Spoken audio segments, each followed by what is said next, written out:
நான் யாருக்கும் சுமையாக இருக்க விரும்பவில்லை. கட்டுக்கட்டாக பணம் எறிந்த வழக்கு. அலகாபாத் உயர்நீதிமன்ற நீதிபதி யஷ்வந்த் வர்மா திடீர் ராஜினாமா. அலகாபாத் உயர்நீதிமன்றத்தில் பணியாற்றி வந்த நீதிபதி யஷ்வந்த் வர்மா தனது பதவியை ராஜினாமா செய்துள்ளார்.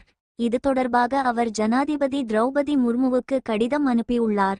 கடந்த ஆண்டு டெல்லி உயர் நீதிமன்ற நீதிபதியாக பணியாற்றியபோது அவரது வீட்டில் எரிந்த நிலையில் பணம் கைப்பற்றப்பட்ட வழக்கு நிலுவையில் உள்ள நிலையில் அவர் தனது பதவியை ராஜினாமா செய்துள்ளார்.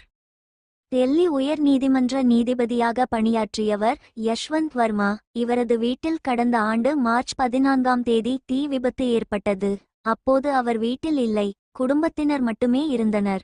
தீ விபத்து பற்றி தகவல் அறிந்து வந்த தீயணைப்பு வீரர்கள் சென்று தீயை அணைத்தனர். அப்போது ஒரு அறையில் கட்டுக்கட்டாக பணம் எரிந்து சாம்பலாகி கிடந்தது. இது குறித்து உச்ச நீதிமன்றத்தின் அப்போதைய தலைமை நீதிபதி சஞ்சீவ் கன்னாவிடம் தகவல் தெரிவிக்கப்பட்டது. இதையடுத்து யஷ்வந்த் வர்மா பணியிடமாற்றம் செய்யப்பட்டார். டெல்லி உயர்நீதிமன்றத்தில் இருந்து அவர் அலகாபாத் உயர்நீதிமன்ற நீதிபதியாக பணியிட மாற்றம் செய்யப்பட்டது. அலகாபாத் உயர்நீதிமன்றத்தில் பணியாற்றி வந்த யஷ்வந்த் வர்மா ராஜினாமா செய்தார். இதற்கான கடிதத்தை அவர் ஜனாதிபதி திரௌபதி முர்முவுக்கு எழுதியுள்ளார். சுமையாக இருக்க விரும்பவில்லை. ராஜினாமா கடிதத்தில் அவர், நான் யாருக்கும் சுமையாக இருக்க விரும்பவில்லை.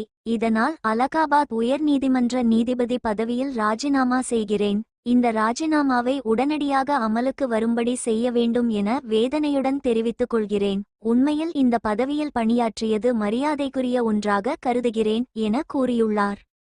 ராஜினாமா செய்தது ஏன்? முன்னதாக யஷ்வந்த் வர்மா பதவி விலக வேண்டும் என பல்வேறு தரப்பினர் கூறினர். ஆனால் அவர் பதவி விலகவில்லை. உச்சநீதிமன்ற தலைமை நீதிபதி நியமித்த குழு தீவிர விசாரணை நடத்தி அறிக்கையை சமர்ப்பித்தது. யஷ்வந்த் வர்மாவை பதவி நீக்கம் செய்ய தேவையான நடவடிக்கை எடுக்க ஜனாதிபதி திரௌபதி முர்மு மற்றும் பிரதமர் நரேந்திர மோடிக்கு கடிதம் எழுதப்பட்டது.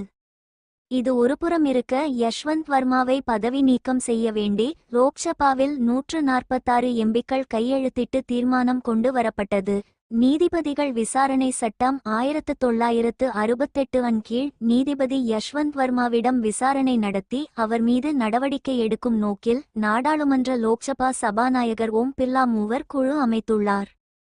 மூவர் குழு விசாரணை. இந்த குழுவில் உச்ச நீதிமன்ற நீதிபதி அரவிந்த் குமார், மும்பை உயர் நீதிமன்ற தலைமை நீதிபதி சந்திரசேகர், கர்நாடக உயர் நீதிமன்ற மூத்த வழக்கறிஞர் பி.வி. ஆச்சார்யா ஆகியோர் இடம்பெற்றிருந்தனர். இவர்கள் நீதிபதி யஷ்வந்தர் வர்மா மீதான குற்றச்சாட்டுகளை விசாரித்து வருகின்றனர். இந்த குழுவினர் யஷ்வந்த் வர்மாவிடம் இன்று முதல் விசாரணையை தொடங்க இருந்தனர்.